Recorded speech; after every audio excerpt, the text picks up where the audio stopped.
My name is Russell Medley, and this is my EDL 850 School Law Module 1. So, a little about me professionally. I graduated from Emporia State University with my undergrad. I've been a PE teacher for the past 11 years, and this is actually my 10th year at St. Mary's Grade School teaching K through 6 PE. You can probably see all my cool equipment behind me that I'm a PE teacher. I also do a lot of coaching. I do junior high football, junior high girls basketball, high school girls basketball, and then junior high track. I've also done driver's education for the past 6 summers. I'm actually the only driver's ed instructor right now, so I had about 51 kids to get through this summer. So a lot of fun there. And I'm about 12 credit hours left to complete my master's through Fort Hays State University. So I'm really excited to kind of hopefully be in my last year here wrapping up. About me personally, my wife Cassie and I have been married for the past 11 years. We have two kids, Annabelle, who is a second grader, and Bennett, who is a preschooler, both at the school that I work at. My wife actually teaches in St. Mary's as well, but she's at the junior high where she does social studies. We live in Paxco, Kansas, which is just along I-70, about 20 miles west of Topeka. I'm a huge Chiefs fan. Something really cool that happened to me that I always have to brag about was when the Chiefs won the Super Bowl a couple years back. My school was really awesome and supportive, and raised a lot of money to help send me to Miami, where I got to watch the Chiefs win the Super Bowl firsthand. So just really, really lucky to have that experience, and very grateful just to be in the community I am that they could support me like that. I also am really into camping and fishing. We have a little camper that we take out almost every weekend during the summer. And we actually, my wife and I celebrated our 11th anniversary in Mexico. And there I caught a barracuda on a little excursion, which was a lot of fun. A little about my district. We are Kaw Valley USD 321, and we actually have schools in both St. Mary's and Rossville. And then we also service just a lot of other little small communities around those two main towns where kids come from. So, in looking at the different articles and things like that, where we kind of receive some funding, I thought I would include some of those things. We are Title I schools. We have a private academy in our district, and something unique about this is that they don't offer any SPED services. So, a lot of those students end up coming to our public school. So, we have a very high SPED population with a bunch of great kids. All of our students for the past 2 years have been receiving free breakfast and lunches, which has been really great, and then meals over the summer as well.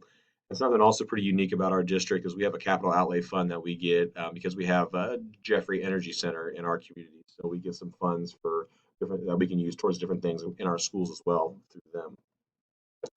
So in these resources, we were looking at the three levels of government support for our schools, and I'll start with federal first. Federal makes up about 8% of school funding and has different departments like the Department of Ed, Health and Human Services, and Agriculture.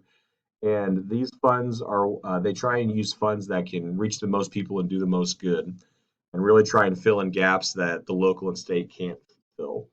They provide a lot of grants, loans, and work study opportunities. Most importantly, they create a lot of laws and policies and acts that focus on the protection of civil rights. These include things through FERPA, No Child Left Behind, and disability discrimination. There's a lot of others, obviously. I just included a few there. Historically, the federal government gave a lot of power to the state and local authorities, but over the course of the years, they've gradually gotten more involved, and thus kind of creating more requirements and things that accountability that districts have to go through to receive the different types of funding. One article by Harris kind of summed it up into four basic ways that the federal government can help support schools, and that is to ensure that no student is denied an education, that they are providing funding to access opportunity for those who are in poverty or have disabilities.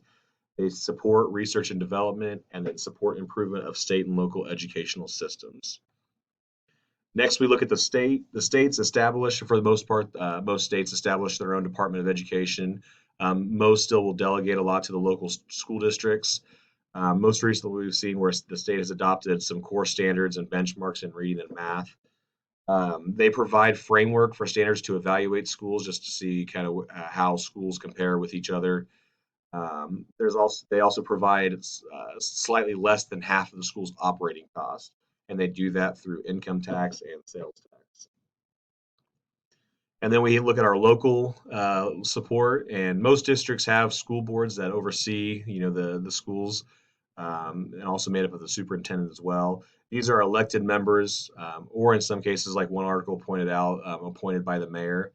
and they are responsible for covering the operating costs not covered by federal or state. And that was kind of surprising to me because if you kind of do the math, that's almost 50% that the local support is supposed to fund.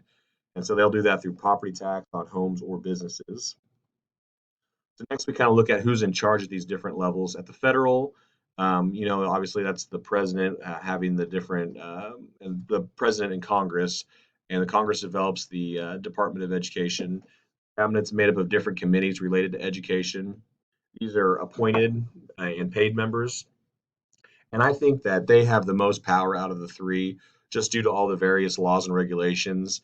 And then, as well as, because schools need those federal funds, the districts have to kind of comply and jump all the hurdles necessary to receive those funds. And so I feel like the federal kind of has the most level there. If we look at the state, we have our Department of Ed and our Commissioner, Randy Watson. And then the little map here just kind of shows the appointed members and the different districts that they represent. And these are members are also paid as well. And then finally, we have the local, and then the school board and superintendent make up that. And these are elected officials. The superintendent is paid, obviously, but the school board members are not paid.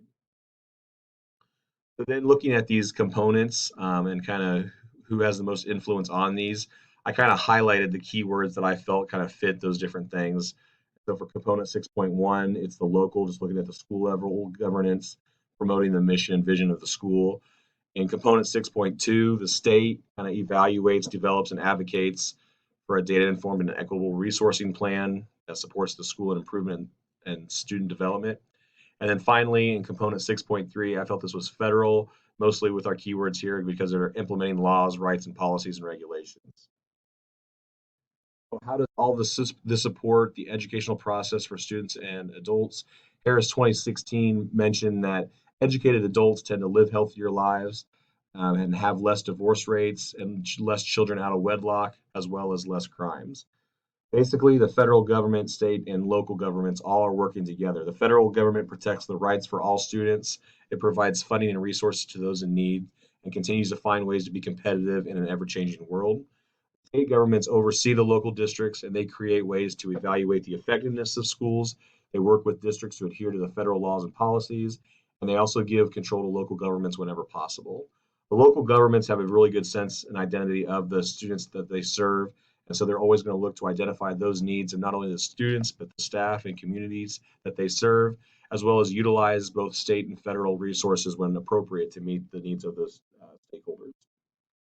Looking at my standard correlation, I felt that this assignment correlated to the standard because I researched the support that each level brings to the district.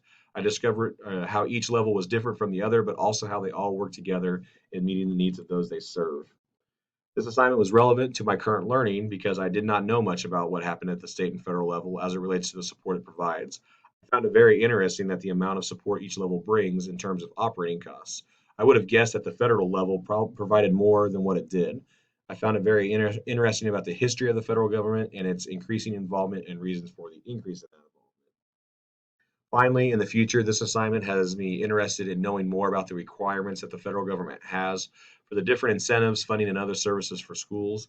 The word compliance was used at times in how schools have to jump different hurdles to meet the requirements to receive those federal benefits.